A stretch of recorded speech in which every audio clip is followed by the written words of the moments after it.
LangChain is a framework designed to simplify the creation of applications using large language models. It makes it easy to connect AI models with a bunch of different data sources so you can create customized NLP applications. Rishab Kumar created this LangChain course for beginners. He is an experienced engineer and a great teacher. Let's learn about what LangChain is. So LangChain is an open source framework that allows developers working with AI to combine large language models like GPT-4 with external sources of computation and data. The framework is currently offered in Python and JavaScript, well, TypeScript to be specific, and you can combine large language models like GPT-4 from OpenAI or Hugging Face to your own application. So it's an open source framework that allows you to build, AI LLM applications. It allows you to connect a large language model like GPT-4 to your own sources of data. And we are not talking about, pasting a snippet of text into ChatGPT prompt. We are talking about referencing an entire database filled with your own data. So it could be, a book that's in PDF format that you have converted into the right format for these LLMs to use, which are known as vector databases. And not only that, once you get all this information you need, you can have LangChain to perform a certain action for you by integrating external APIs. So let's say you want to send an email at the end of, whatever task you did with your given data set. And this is where the main concepts come into play for the LangChain framework. So I built this diagram to better, understand the concepts. So you have three main concepts. You have components, chains, and agents. So within components, we have LLM wrappers that allow us to connect to a large language model like GPT-4 or Hugging Face. Then we have prompt templates. Prompt templates allows us to avoid having to hard code text, which is the input to LLMs. And then we have indexes that allows us to extract the relevant information for the LLMs. The second concept is chains. The chains allow us to combine multiple components, which are these here, together to solve a specific task and build an entire application.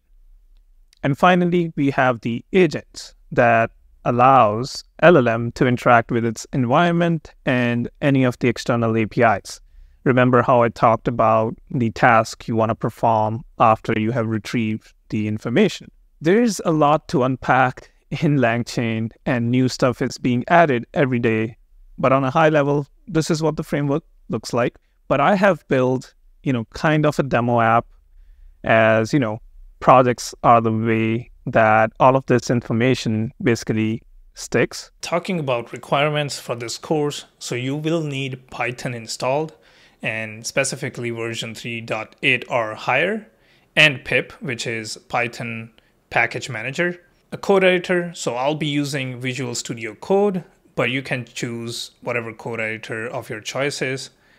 And also an OpenAI account, since we'll be using the OpenAI's LLM today to build our LangChain applications. I'll be using a Windows machine, so all of the commands you'll see in the terminal will be for Windows users, but they are quite similar on macOS or Linux systems. So let's start with the first thing, which is you'll need an OpenAI account.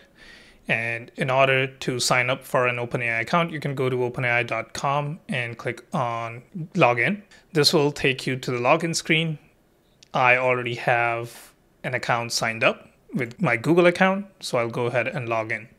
The reason why we need OpenAI is we will be using OpenAI's LLM, and we need an API key. So if you click on your user account on the top right-hand corner, you can click on View API Keys. As you can see, I have generated a few of them. In your case, you'll not see any API keys. So you can click on Create New API Key, and this will give you a new OpenAI API key. Now remember to save that safely somewhere, because as you can see, you can't reveal the API key again. So once you create a new one, it'll be only revealed one time. So save that, and we'll be using it later as an environment variable in our code. So now let me open up my terminal here. And what I'm going to do is create the project directory where our code will reside. So I want to make sure I'm in the right directory on my computer here, which is GitHub. And I'll create a new directory by typing in the command mkdir, and we'll call this LangChain-llm-app. Now let's change our directory to our project directory here. And let me open it up in Visual Studio Code, which is the editor of my choice. Again, you can use any code editor that you like. Okay, now that we have the project directory open in Visual Studio Code, I'm just gonna open up a terminal in my Visual Studio Code here. What I want to do now is create a virtual environment. So we'll be using Python and we'll be creating a virtual environment, and you can do that by typing python-mvenv and then .venv. So this is the command, and then .venv is the directory where the virtual environment will exist. And as you can see on the right hand side where my project directory is open, we have a folder now called .venv. And once we have that prepared, we'll need to activate this virtual environment. And you can do that on Windows by typing in venv scripts and then activate.ps1, which is a PowerShell script that will activate our virtual environment. As you can see, there is a green virtual environment text in the front of the prompt.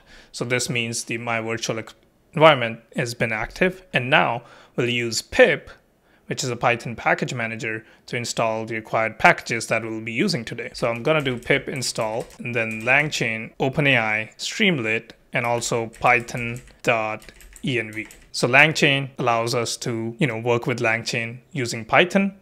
OpenAI, since we'll be using OpenAI's LLM, and then Streamlit allows us to build interface for Python applications. And you'll be seeing it how Streamlit makes it so easy to build interfaces. And then python.env allows us to use .env file, which is where our OpenAI API key will reside safely as environment variables in our Python code. Hit enter. Okay, so after some time, all the packages should be installed. And you can see my terminal is giving me a warning that a new version of pip is available. So if you get the same warning, you can either upgrade it or you can ignore the warning for now. I'll just hit clear so that my terminal has a clear screen, but also I'll close it for now. What I want you to do is now create a main.py file. So now we have main.py where our Python code will reside. So let's start by importing LangChain on the top, and we'll be using LLMs. I want to use OpenAI. Again, I'm using OpenAI. I know it will cost some money, and I'll show you in my OpenAI dashboard how much the API calls cost, but it's in cents. But it is the best one. If you want to use some other ones like the open source Hugging Face LLM models, you can do that too. LangChain supports it. But right now I'm happy with OpenAI. And also what I want to do is use .env, the python-.env package that we installed, to load our environment variables. And we can initiate that by typing in load.env. Now I can go ahead and create a .env file and save my OpenAI_API_key as an environment variable here. And this is where you will paste the sk-key that was created in the OpenAI dashboard.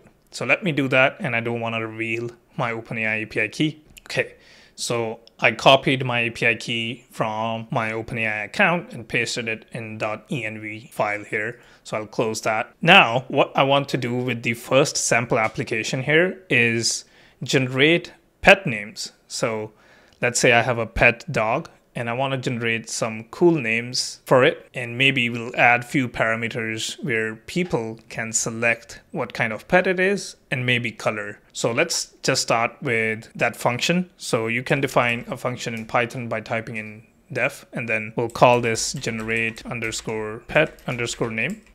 And now we'll be using LLM from our LangChain library. And as I said, I'll be using OpenAI today. So this has few properties. One of them is temperature. Now what temperature means is how creative you want your model to be. So if the temperature is set to, let's say, 0, it means it is very safe and it is not taking any bets or risks. But if it is set to 1, it will be very creative and will take risks and also might generate wrong output. But it is very creative at the same time. So I tend to set my temperature to be 0.5 or 0.6 so that, it can get a little bit of creative. So let's set that by typing in temperature. And now what I want to do is use this LLM to create cool names for my pet, which is, in my case, a dog. So I'll type something like, I have a dog pet and I want cool names for it. Suggest me 5 cool names. So that's what our LangChain app is going to be. It'll suggest 5 cool names for your pet. So let me type that out as a prompt. Okay. So I have my prompt ready and this function will return the name. And now what we can do is if name is equal to main, which is, a boilerplate Python code, I want it to print whatever that function generates. So generate pet name will be printed in our console output. So let's give this a try by opening up the terminal here and typing in python main.py.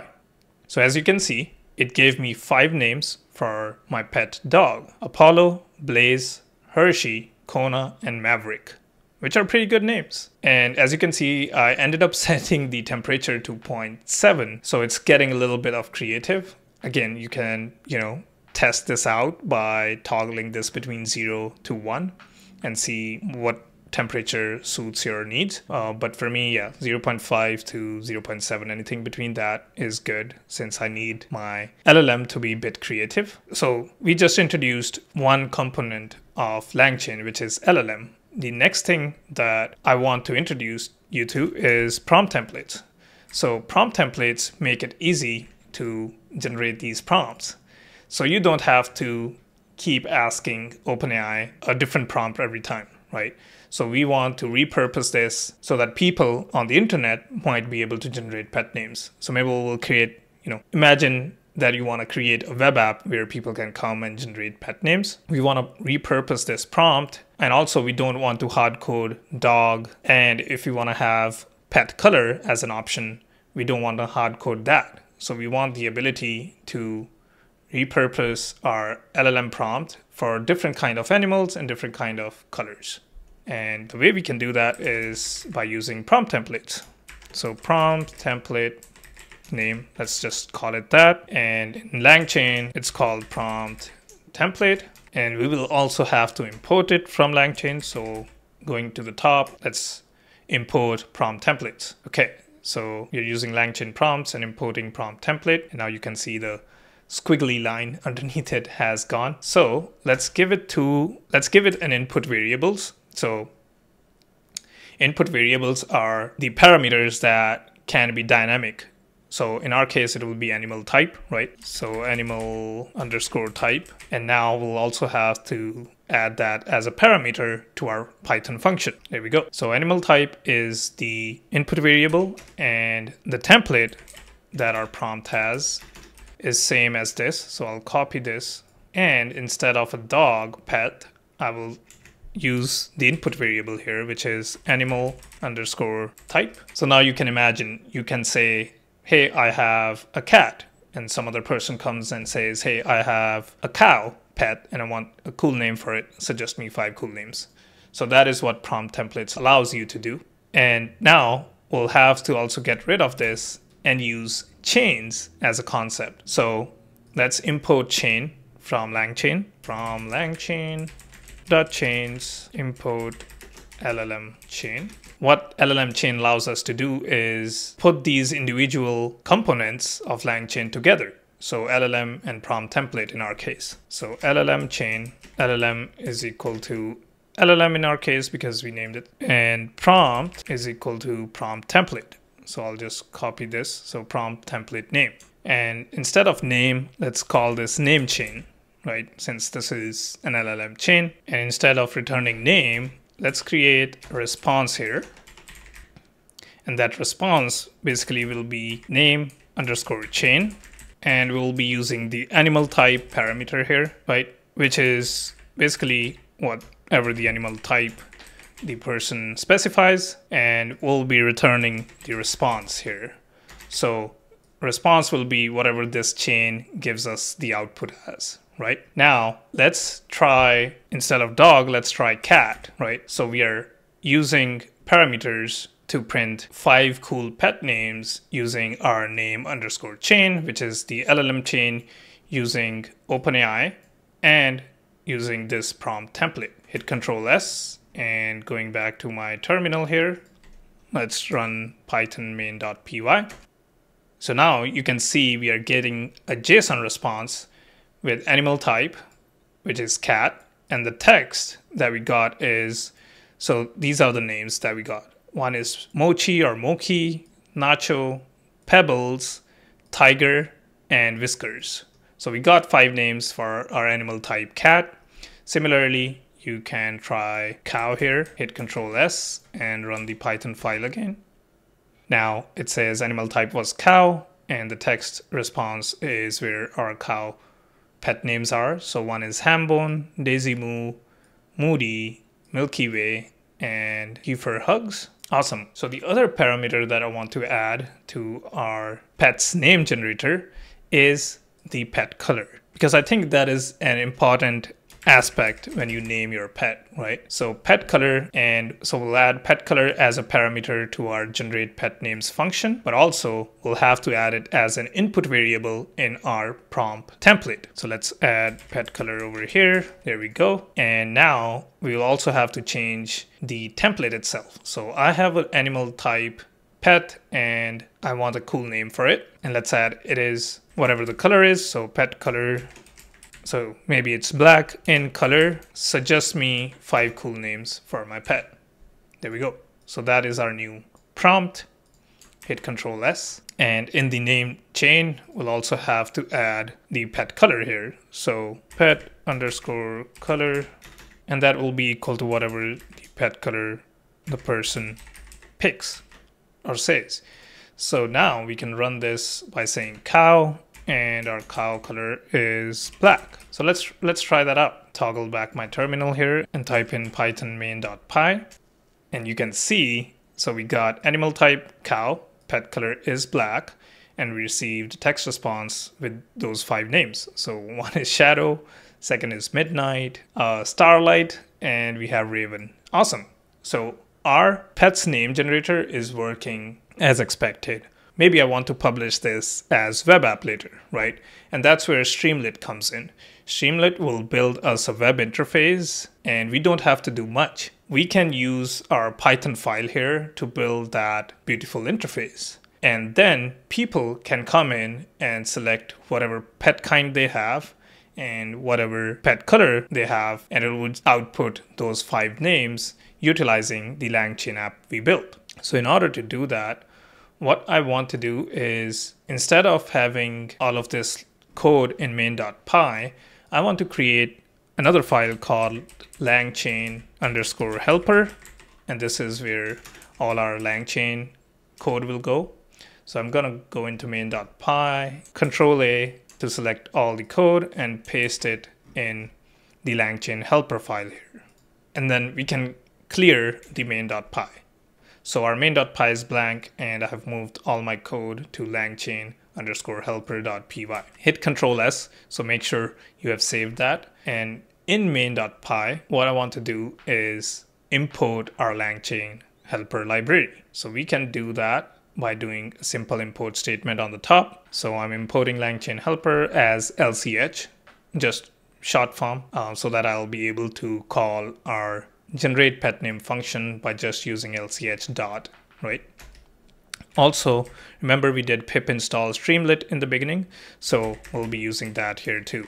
And I'll be calling it throughout the Python code as ST, which is just short for Streamlit. So in order to create our Streamlit app, you can use different text types, and you can also use Markdown, which Streamlit will render. But one of the main things is having a title for our web interface. And you can do that by doing st.title, and we'll call this pet's name generator, right? Hit save. And now I'll just show you how to run a Streamlit app. way you can do that is open the terminal and type in streamlit run main.py. Hit enter and let me open my browser on port 8501. There we go. So as you can see, right out of the box, we have this interface that was built using Streamlit. And again, if you haven't heard about Streamlit, it's an amazing tool. You can go to streamlit.io and go through their documentation on how to even make your web app better. Since I'll be using some basic components from Streamlit to display our pet's name generator beautifully. So let's get back to our app here. So back in our code editor, I'll hit Control-C in my terminal to stop the Streamlit app and bring my terminal down. And now we need some variables and logic for the ability for users to pick their pets and the pet color. So one of them is the animal type, right? Whether it's dog, cat, or a cow, we'll give a sidebar selection for our users. So st.sidebar.select box will allow you to do that. And you can input what the question is. So what is your pet? ? And then you can include the options. So it'll be a drop down where people can select cat, right? Dog and cow and maybe a hen, right? So think of all the pets then people can have. Maybe hamster is more popular, I guess. So cat, dog, cow, hamster, and then you can just keep going. So that is the animal type, and I can show you how this looks on our Streamlit apps. So Streamlit space run space main. So you can see that, and I can zoom in a little bit. On the left hand side, we have a sidebar now, and you can select what kind of pet you have. So what is your pet? The next logic that I want to build is another option to select the color of your pet. But I want it in a way that once you have selected the pet type, so animal type, right? If it's cat, it should say, what color is your cat? And we can do that by if statements. So if animal underscore type is cat, right? I want pet color, which is another variable we pass to our generate pet name function here. We can say pet color is equal to, and then we use the select box component from Streamlit to ask what color is your cat. Now I feel like there can be different variations. So you can't just put in black, blue, white, orange, since with cows and even cats and dogs, you can have multiple colored pets, right? Like a white dog with black spots on it. So we can't have a select box. Let's just keep this as a text area. And I just thought of that as I was building this, right? So instead of a select box, we have a sidebar with a text area that asks for what color is your cat. And I also want to maybe have a limit of maximum characters that people can put into this. Because remember, we are calling the OpenAI API, and the API calls depend on the amount of information you are sending in the prompt template. So if our prompt gets bigger, we'll be charged more. So in order to limit that, let's have a max character property here. Again, this is available on Streamlit's documentation, and we'll use the label here. So the label is what color is your cat, and the maximum characters that users will be allowed to put in is 15, and we can hit save. What you can do is copy this over for dog, cow. So I'll put dog here, and what color is your dog? For dog. For cow, it will be what color is your cow. And then I think we're left with one, which is for hamster. Again, I'll just copy this and paste for hamster. Again, there's an efficient way to do this, but I'm just gonna copy the code that I already have. Go back to my browser here, refresh my Streamlit page. And now you can see if we select dog, it will say what color is your dog, and you see the text area, which has a limit of 15 characters. Similarly, if you select a cow, you can see it asks what color is your cow. So both of the parameters have been set, right? Now, what I want to do is send this information to our LangChain helper, right? Because this is where it will generate those names and give it back to us. So let's do that.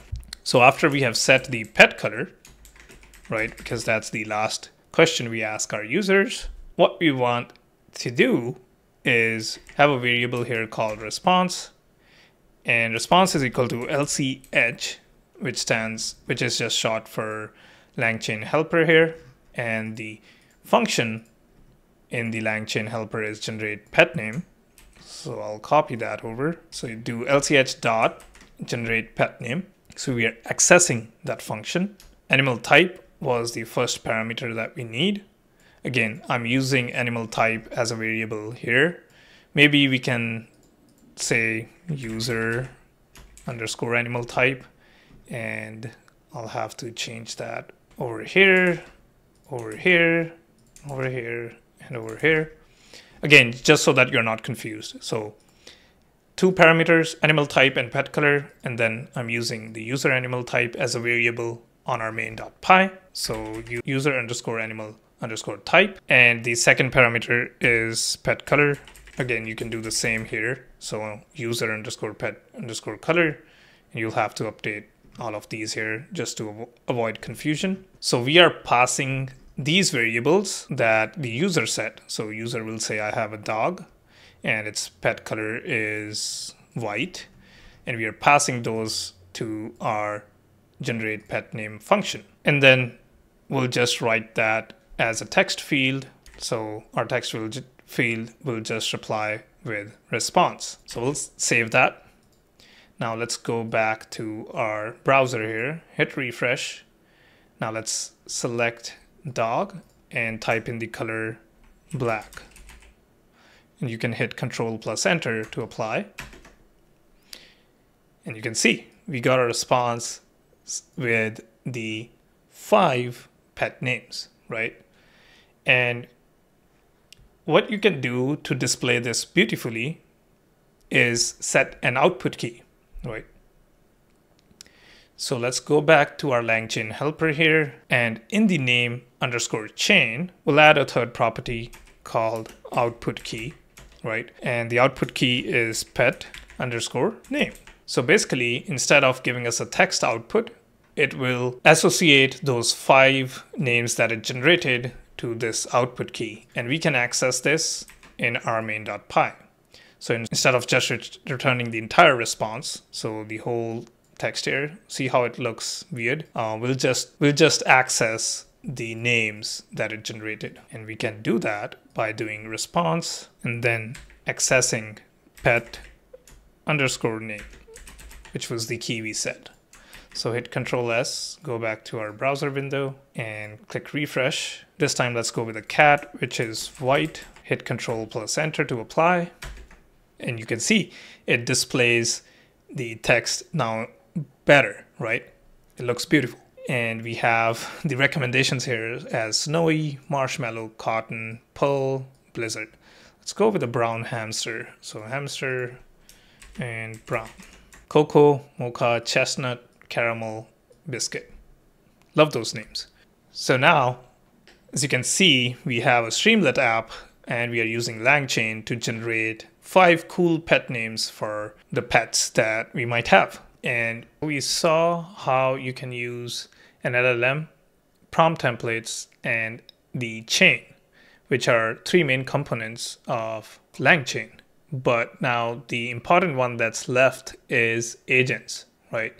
So agents allow LLMs to interact with the environment. So think of APIs or things you want to do after gathering the information. So going over the LangChain documentation about agents, the core idea of agents is to use an LLM to choose a sequence of actions to take. In chains, a sequence of actions is hard-coded in code, whereas in agents, a language model is used as a reasoning engine to determine which actions to take and in which order. And there are several key components. LangChain provides a few different types of agents to get started. Even then, you will likely want to customize those agents depending on the personality of the agent and the background context you are giving to the agent. And then there are tools. So tools are functions that an agent calls.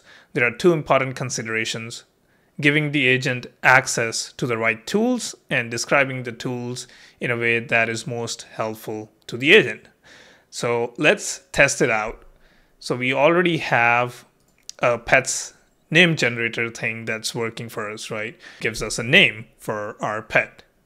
Now let me create another function here, which will name LangChain underscore agent. And before we can interact with the agent, we have to import the LangChain agents from the framework. So you can do that by adding these 3 import statements on top. So we are importing tools. We are also importing the initialization of the agent and the agent type. So coming back to our function here. So first we'll define the LLM that we want to use, and I still want to use the OpenAI LLM, and the temperature we'll set it to 0.5 here. And then we can load some tools that will perform the given action. So there are various tools that are available, and again, you can go through the availability of tools or the list of tools on the LangChain documentation, but I'll be using Wikipedia, which will be the first tool I want to use. And I'll get to it why I want to use Wikipedia. And the other one is LLM math, because I want to perform some math. And this is to just showcase what agents can do, right? And then the LLM that we'll be using is defined here, which is the OpenAI. So LLM is equal to LLM, right? And now we'll have to initiate the agent. So agent, and to initialize, it's initialize underscore agent. And here you specify the tools that will be providing it, which is stored right here, which is Wikipedia and LLM math, the LLM we want to use, right? And the agent type. So one of the agent types that's available in the quick start guide for LangChain is the React. And you can go to the agent types documentation here. So Zero Shot React is the one that I'll be using. This agent uses React framework to determine which tool to use based solely on the tool's description. So heading over to our code, and the way you define that agent type is by setting it here. And we'll set the verbose flag to true, which means it'll show us the reasoning that'll happen in our console. So that's the agent we want, and we'll create a result here where we run the agent. And now you can specify the tasks you want to perform through this agent. So since our app is solely based on pets, let's ask it what is the average age of a dog, and I'll ask it to do some math. And that is the reason why I loaded the LLM math tool here. Multiply the age by 3. And at the end, we'll print result. So that looks good. And I will change this. So I'll comment this out. And instead, we'll print whatever this generates. So LangChain agent, right? Hit save. And now we can run this. And just to demonstrate it, I'll not be linking this to our Streamlit app, which was the web interface. I'll just run the LangChain underscore helper Python file just to showcase you how agent works. So before I do that, I have to make sure that Wikipedia is installed through pip. So pip install Wikipedia will install that Python library. So now if I run the LangChain helper file, we'll see the agent in action. Okay, so you'll see that it finished the chain, and the answer was the average age of a dog is 45 years when multiplied by 3. But the final answer that it got was 15, right? So the average age of the dog is 15, and then it multiplied by 3, which is 45. So you can see that it was able to grab the information from Wikipedia, which is 15 as the average age of a dog. And it was also able to perform the math and get to this, right? And now, since we set the verbose flag to true, you can see the reasoning that went into it, right? And I'll increase my terminal window size here and get rid of the file explorer on the right. So you can see I need to find out the average age of a dog. Action is Wikipedia. Action input is average age of dog. And this is the observation that it found, right? So it did scan few pages on Wikipedia.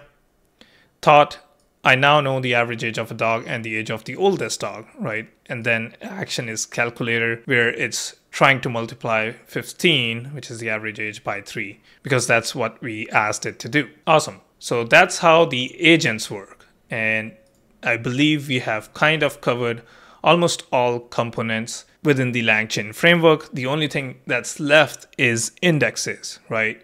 So what are indexes? Basically, as you can see, we are still working with the OpenAI LLM, but we are also not providing any of the custom knowledge, right? So we are still relying on OpenAI and the information that they have gathered.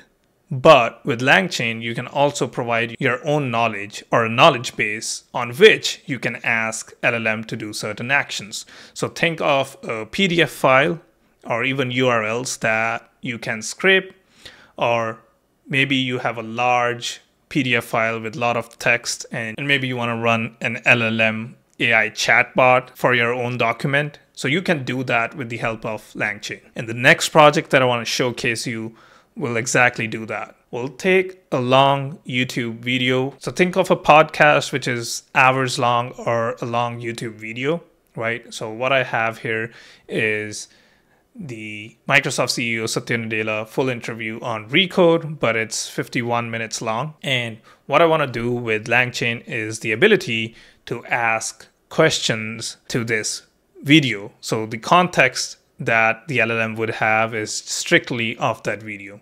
And I'll be using few libraries like YouTube transcript, which basically converts whatever URL we provide for a YouTube video and gets its transcript, right? So let's build this YouTube assistant. Now I'm going to show you how you can create this assistant that can answer questions about a specific YouTube video. So coming back to the concept of indexes, I touched briefly on it, but we also saw it in the LangChain diagram. But we know that these large language models become really powerful when you combine them with your own data, and your own data in this scenario will be the YouTube transcript that we are going to download automatically, but you can basically replace that transcript with any information in this approach. So it could be a PDF, it could be blog post URL, right? So what LangChain offers is document loaders, and I can quickly show you the YouTube transcript one. So this is the YouTube transcript, and basically it allows you to get the transcript, which will be the text version of the YouTube video, right? But there are several other document loaders that you can see on the left-hand side, right? So you can bring in an S3 file, you could bring an Azure Blob Storage file, you could do Hacker News posts or articles, right? So these are some of the document loaders that are supported by LangChain as of now, and we'll be using text splitters and vector stores. So we are going to use these three components to load our YouTube video transcript, split it into smaller chunks, and then store it as vector stores. So you can think of these as little helper tools that'll make it easy for us to load the transcript, which might be thousands of lines of text. So to get us started, what I have already done is created a YouTube assistant directory. So I'll not be using the pets generator directory that we had. And what I have done is pretty similar to the pets name generator, right? So I have main.py, which will hold our Streamlit interface, and then the LangChain helper will have the LangChain components. And I've also created a virtual environment and installed all the necessary packages, which is LangChain, OpenAI, YouTube transcript. Also, I went ahead and created .env file, which holds my OpenAI API key. So pretty similar to the pets name generator. And now we can start with the LangChain helper first. So the first thing that we are going to import is the YouTube loader that we saw, right? Which is a document loader. So from LangChain.document loaders, we are importing that YouTube loader. And the second important thing we need is the text splitter. So as I showcased that the video that I have is 51 minutes long, you could also pick up a podcast like Lex, and they have podcasts that are 3 hours long, and which means you'll have thousands of lines, and that is where we'll use the text splitter to break down those huge transcripts into smaller chunks. and I'll show you how. And for the rest of the imports, we are gonna import the LangChain components like the LLM, which will be OpenAI, prompt template, and LLM chain. The other thing, coming back to indexes, we'll be using vector stores. So I'll be using the phase library, and I'll quickly show you what the phase library is. Phase is a library by Meta or Facebook for efficient similarity search. And you might have heard of other vector stores or databases like Pinecone or VV8, right? But I'll be using phase for this project. So let's start with writing some code. So I've done all the necessary imports here.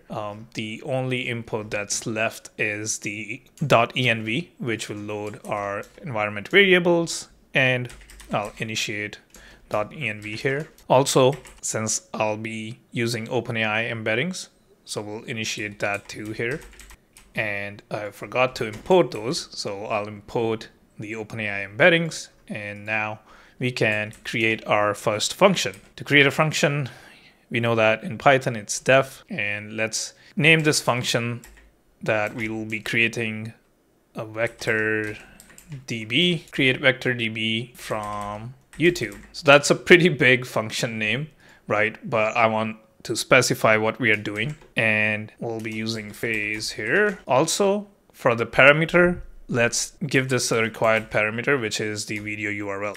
Right, so we'll be pasting this video URL in our Streamlit interface, and that's what we'll be using, and this will be a string, right? So the first thing we want to do is load the YouTube video from the URL, right? So we'll use loader, which we imported on the top. So YouTube loader dot from YouTube URL, and we'll pass the video URL parameter here. After we have loaded the YouTube video, I want to save this into the transcript variable. So we'll create transcript here, and we'll just do loader.load, and this should give us the transcript. Now we'll be using text splitter, and I'll specifically tell you why.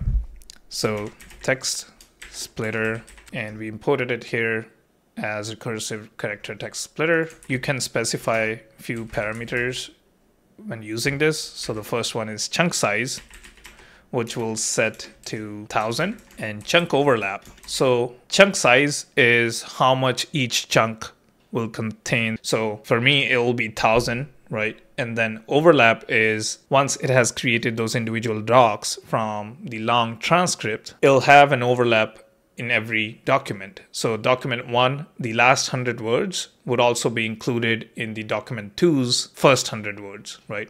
So that is what overlap is. And now we'll save them into a docs variable. So text underscore splitter dot split documents as the function, and we'll provide the transcript that we had loaded from the YouTube URL. There we go. Okay. Now let's also initiate the phase.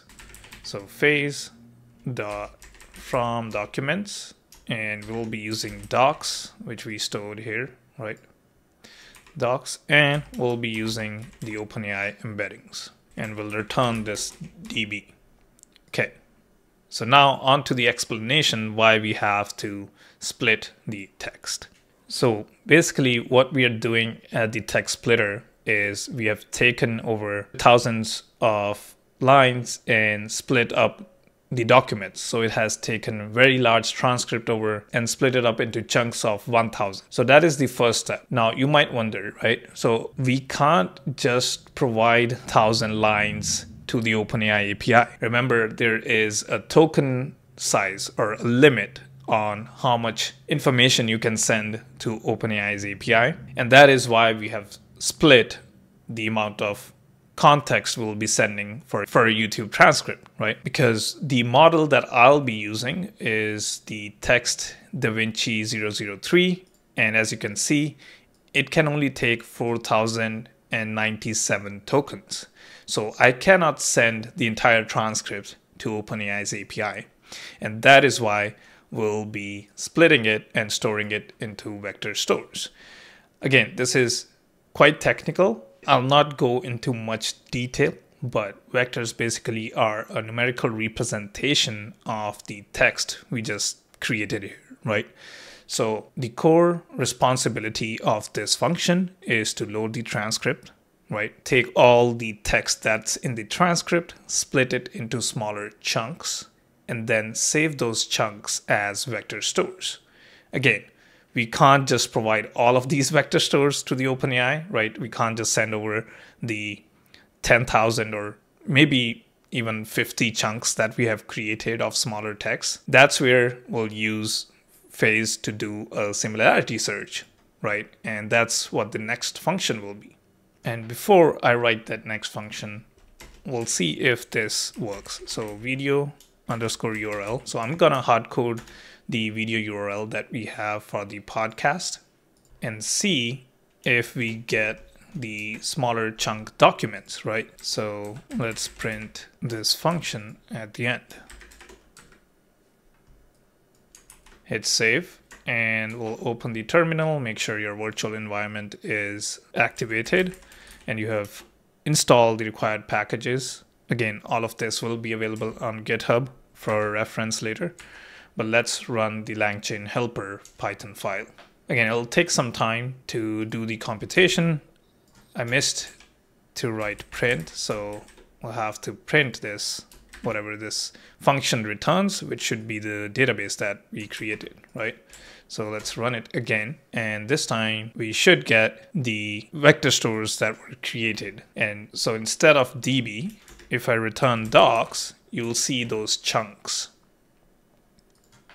So if I expand my terminal here, you can see we have quite a few text here, but here are the docs, right? So you can see that there's a document and then it starts with the content and you'll see multiple document chunks. So these are the chunks that we created from the larger transcript. So this is one, right? This is the second one, and so on. I know the formatting is weird, so you can't really tell where the new document starts. But yeah, this is all the chunks that we have. Awesome. So our function to create the vector DB from YouTube URL is working as expected. So I'll get rid of this print statement and we'll return DB here. Now for the next function, which is going to be getting off the response on our query, we have to ask this YouTube video, right? So let's create that function. We'll name it get_response from query. Again, pretty self-explanatory name for the function itself. And we'll pass few parameters to this function. One is DB. The important one will be query, which will be the question that the user asks, and K, which is another argument that I'll go over. This is used for the similarity search that we'll do. So keep in mind the amount of tokens that the text DaVinci 3 model can take, right? So keep that in mind. It's 4097. So I'll just add a comment here saying text DaVinci can handle 4097 tokens. Right now, in order to do a similarity search, we'll save that into a docs variable within this function. So DB is what we'll use. We'll perform a similarity search on the DB, which is the database we created in the previous function. So db.similarity_search, and the search will be basically the query. So the first thing I want to do with this function is basically search the query relevant documents. So let's say in this podcast, they talk about ransomware somewhere. So right here, they talk about ransomware, right? And if I want to ask a question saying, what did they talk about ransomware? So my query is just about ransomware that they talked about in the podcast. So it'll only search the document that has details about ransomware.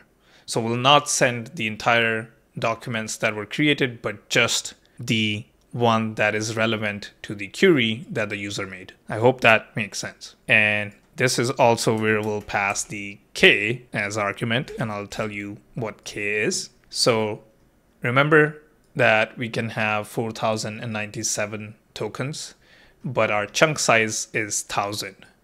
So that means we can kind of send 4 documents, right?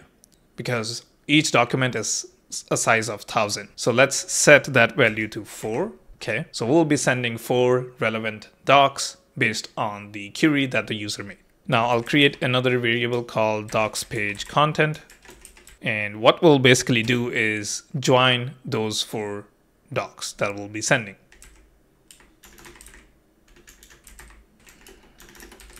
Okay, so we got those 4 docs and we are joining them to create one doc because the token limit is 4097. And here we'll almost have 4000 tokens being sent to the Text DaVinci 3 model. Awesome. Now let's work with the LLM, right? So pretty similar to what we did with the pets name generator. We'll initiate the LLM to be OpenAI. And as I said, the model that I'll be using is Text DaVinci 3. So let me go to the OpenAI's documentation, copy this model name, come back here and paste it. And there is some white space at the end, so we'll get rid of that. And the second thing we did with the pets name generator was prompt, right? So prompt templates is another main component of LangChain, so we'll use that. And this is where we'll define what the prompt should be for the OpenAI LLM. So the first thing would be to specify the input variables, right? So the first one is question or query, right? So whatever the question is being asked by the user, and docs. So docs is basically the similarity search we did. There we go. Now the template that we'll be using is a prompt that I've created here. So I'm gonna copy this really quick since it's a long prompt. Okay, so I've copied the prompt. Basically it says you're a helpful YouTube assistant that can answer questions about videos based on the video's transcript, right? Answer the following question, and this is where the input variable goes, whatever the question the user is asking, by searching the following video transcript, which is the docs, right? So docs is basically the similarity search we did. Only use factual information from the transcript to answer the question. If you feel like you don't have enough information, simply say, I don't know, right? Because we don't want the AI or the LLM to hallucinate. Your answer should be detailed. So that is basically the prompt that we'll be using to answer questions. And now we'll be using another main component, which is chain within the LangChain. So let's create an LLM chain where LLM is equal to LLM because we specified it here that we'll be using OpenAI model Text DaVinci 3, and prompt is equal to prompt, which we specified here using prompt template. Okay, now we just have to log the response. So I'll create a variable called response. We'll do chain.run, which will basically run our chain. Since we had question as the input variable here, we'll say that question is equal to query, because that's what we were referring to it on the previous function. And docs is equal to docs page underscore content. Remember, because we joined all the 4 documents, because k is set to 4, to be one doc, because we have the ability to send 4000 tokens. And then response is equal to response dot replace, and this is just some formatting that we have to do because if you remember in the pets name generator 2, the response we were getting was in one line and it included new line characters. So we'll replace that with some white space and we'll return response. Okay, so now we can test this out as it is in the console by hard coding the question and the URL, which we already did. So let's get rid of that, but also build the interface because it'll be really quick with Streamlit. So coming over to our main.py, let's do some inputs on the top. So pretty similar to what we did in our pets name generator. So Streamlit, I'm importing it as st, and the LangChain helper where all of the LangChain code is. And I'm also importing text wrap. Basically, it gives you the ability to wrap text so that you don't have to scroll the page. The title of this page will be YouTube Assistant, right? So YouTube Assistant.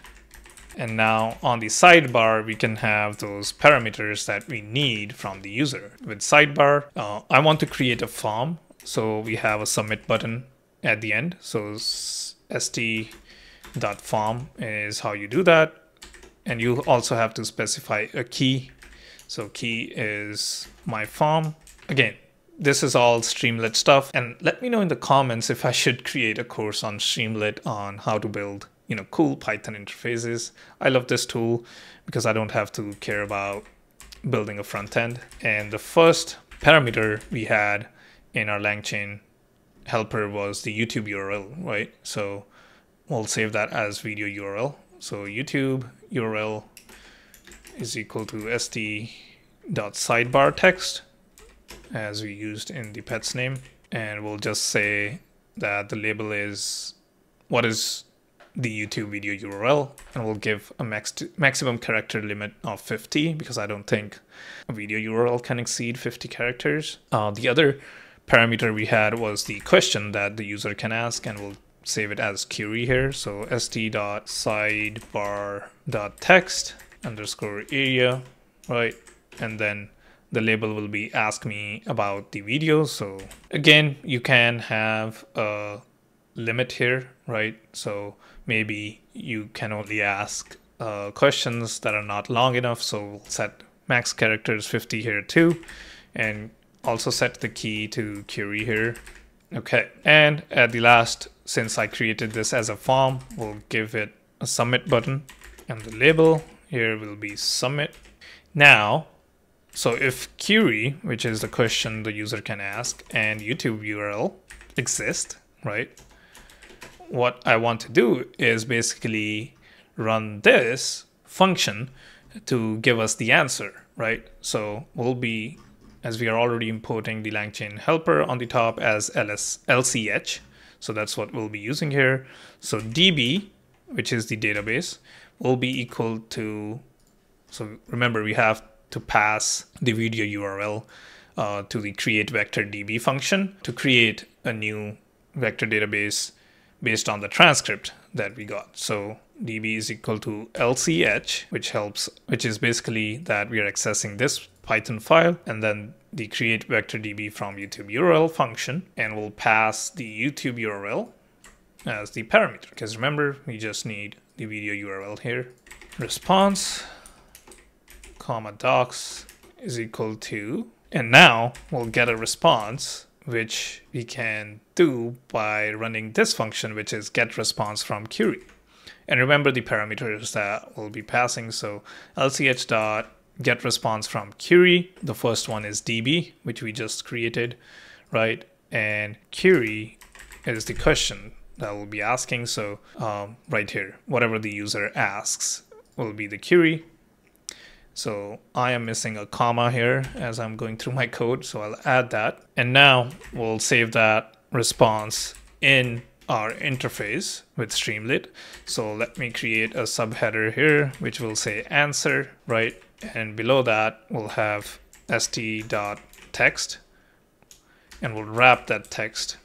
And this is where the text wrap library is being used. You'll see this in the interface once I run it. So textwrap.fill, and whatever the response we get from the LangChain function. You can also set the width of this text area to be 80. Let's go with 80 and see how that looks. And that is basically it. So 2 parameters were necessary. One is the YouTube video URL and the question that the user asks, right? And we are passing, so if both of those parameters exist, first we are creating the database from the YouTube video URL, and then we are getting the response based on the question that the user asked using the LLM. So now we can run our Streamlit app after saving the file. So if I scroll down to the bottom here for my terminal, expand this and run Streamlit run main.py, hit enter. It should load our web interface for our Streamlit app. Awesome. On the left hand side, you can see we need to provide a YouTube video URL.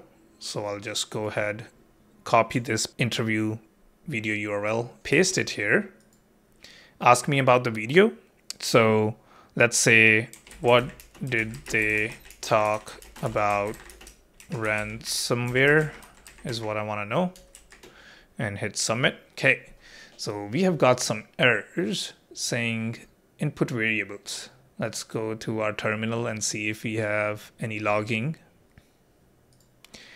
Okay, so I found the error. I was just missing a S. I thought I typed it right. So instead of input variable, it needs to be input variables. And we'll Control C to stop our Streamlit app and do Streamlit run main.py again. So after adding the S, hit enter. And now we'll need the same exact information. So copy this and copy the question. So the YouTube video URL and what did they talk about ransomware, hit submit. And there we go. We got our answer. So it says they discussed how ransomware is difficult to track due to zero-day exploits and how Microsoft is making it a mission to help with secure cloud backup for enterprises, better tracking of zero-day exploits, and helping with enforcements. They also discussed the importance of public-private partnerships in order to prioritize cybersecurity and create new standards such as those for NIST.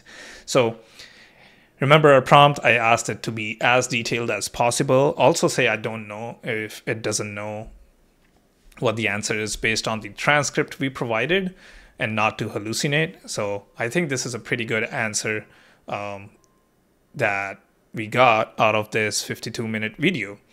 Again, you can pick a longer video and ask about anything specifically longer form podcast, right? Maybe the video is 4 to 5 hour long and you need to know a specific detail. I think that's where this tool or the app we build can be really handy, right? But yeah, so we learned a lot about LangChain today, specifically the three main components, which is LLM. So any of the large language models that you can use like OpenAI or Hugging Face, prompt templates, right? And chains, so how you can combine these components into chains to perform the required task, and agents, right? Remember in the pets generator, we talked a little bit about agents and how they have reasoning behind the tasks that they perform, because we tried to calculate average age of a dog and also multiply it by 3. So it used Wikipedia and LLM math to get those answers. But also we learned a bit about indexing and vector stores. So how you can split large documents into smaller chunks and store it as vector, which is basically, numerical representation of the documents that we created, and then passing those on to the LLM, since there are certain limits of how much context you can send to the API. But yeah, one other thing I would like to mention is if you are planning to make these apps public, remember we were storing our environment variables in .env file, and you might be wondering, Rishabh, I also created an OpenAI API key, like how much all of this is going to cost. So I'll go into my dashboard and into billing to see how much did it cost me to, basically kind of build this course out. So you can see 10 cents and 30 cents. So very close to less than $1, like half of $1. Close to 50 cents is what it costed me to make all of these queries to the OpenAI LLM. The thing I was going to recommend if you want to publish this app so that the public can use it is to have a field here, with the sidebar saying OpenAI API key, so that the users have to submit their OpenAI API key with your app. So you can have a text field here saying, hey, what is your OpenAI API key? Just so that you are not being charged, and you can make that as a secret field so that the key is not displayed in the interface, but you can use that key to make these queries. You will just have to pass it in the LangChain helper. So whatever the variable name you decide, maybe like OpenAI API key, which you'll get the value from our Streamlit interface, you can pass that right here when you initiate the large language model. So you'll specify OpenAI API key as a parameter here and the value of that key, which will be the variable you decide. So yeah, that's pretty much it for this course. Again, we learned quite a bit about the LangChain framework, specifically in Python. The models, prompts, indexes, chains, and agents were the 5 main concepts within LangChain that I wanted to cover. Again, I hope this helps you understand the framework itself and how you can utilize this information to build something really cool with the power of LLMs. But if you would like to see a Streamlit course, again, let me know in the comments. But I hope you find this course helpful. I'll see you in the next one. Peace.